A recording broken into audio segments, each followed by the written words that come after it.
तो डेफिनेटली आपको इस सेवा के लिए मतलब एक संस्कार, अगर मैं आपसे नॉर्मल बात करूँ, चलिए इस टॉपिक से पहले एक क्वेश्चन मेरा और है। अब हम हिंदू धर्म की बात कर रहे हैं अभी, हाँ तो उसके अंदर एक प्रक्रिया मानी जाती है कि जब भी आप किसी का संस्कार करके आएंगे तो आप सबसे पहले बिना कुछ खाए पिए स्नान करते हैं, ऐसा कहा जाता है। क्या आप भी इन सारी चीज़ों को फॉलो करते हो? या आज तक नहीं नहाई मैं शमशान से आके, लोगों को पता ही नहीं है। शमशान जितना शुद्ध है ना, शमशान का मतलब है जहाँ पर जाके तुम्हारा घमंड खत्म हो जाए, जहाँ सबकी शान एक है। कभी आपने देखा है कि किसी करोड़पति के लिए कोई अलग चिता बन रही हो, या फिर वो जो चिता की जगह है उसके नाम लिख गई हो? कभी नहीं होता। या फिर उसके लिए जो लकड़ियां हैं वो कुछ अलग जगह से आ रही है, देसी की कुछ अलग है।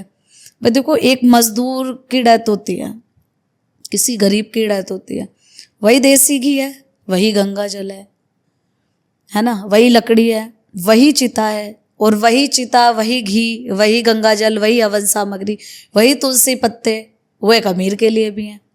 तो यानी कि शमशान तो एक ऐसी जगह है ना, देखिए आप वीआईपी कल्चर मंदिरों में देखेंगे, वहां पर तुम्हारे पास अगर पैसा है तो तुम पहले जाके दर्शन कर लो, लेकिन शमशान में नहीं है।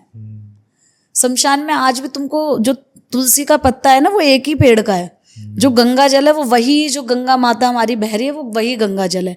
वो हवन सामग्री भी एक ही होते हैं। हाँ, हालांकि हो सकता है कि उनकी हवन सामग्री किसी कंपनी की हो सकती है महंगी सी, और एक मजदूर की जो है वो लोकल हो सकती है, इससे ज़्यादा कोई फर्क नहीं होता।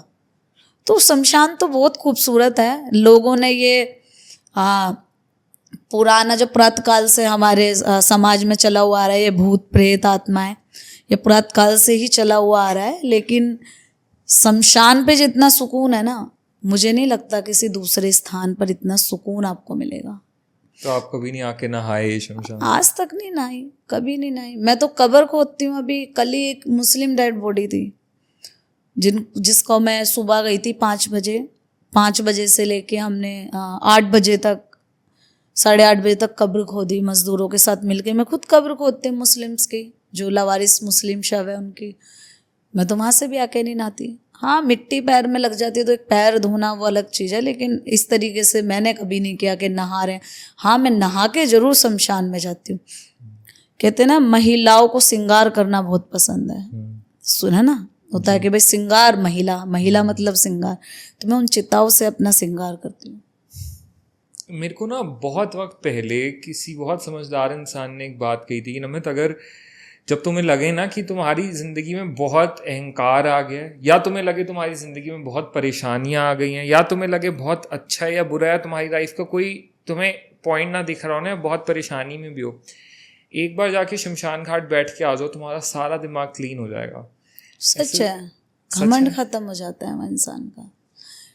शमशान की जो सेवा करेगा वो इंसान अपने आप में इतना सरल हो जाएगा। और दूसरा देखिए, जिसको शिव चाहिए ना, उसको तो शमशान बहुत प्रिय होगा, क्योंकि शिव सिर्फ तुम्हें शमशान में मिलेंगे, शिव तुम्हें कहीं नहीं मिलेंगे।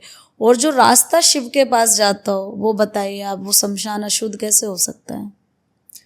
क्योंकि कहते हैं जब आप सामने अपने जलते हुए एक चिता को देखते हो तो आपको समझ में आता है कि सब कितना टेम्पररी है, जिसके लिए हम लड़ रहे हैं, झगड़ रहे हैं, टेंशन ले रहे हैं, सब कुछ कर रहे हैं, वो एक पल में निकल जाता है वहाँ पे। अपने भी नहीं रुकते, अपने भी तुमको चिता में आग लगा कर ना, और पंडित से बोलते हैं जल्दी से कपाल क्रिया करा दो, तुम्हारा सर फोड़ के और चले जाते हैं।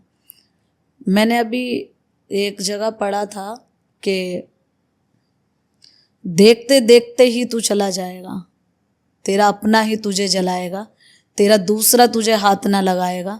ये काल चक्र है बेटा, तेरी संपत्ति का मालिक कल कोई और कहलाएगा। और ये सच्चाई है, देखते देखते जाएंगे हम और हमें पता भी नहीं चलेगा।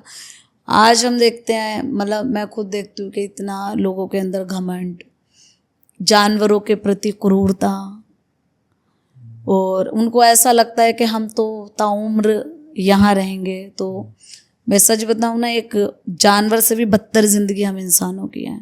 हम घमंड में बेशक जी रहे हैं, एक जानवर की बॉडी को भी डिकम्पोज होने में 24 घंटे लग जाते हैं, लेकिन एक इंसान की बॉडी 4 घंटे बाद बदबू मारने लगती है।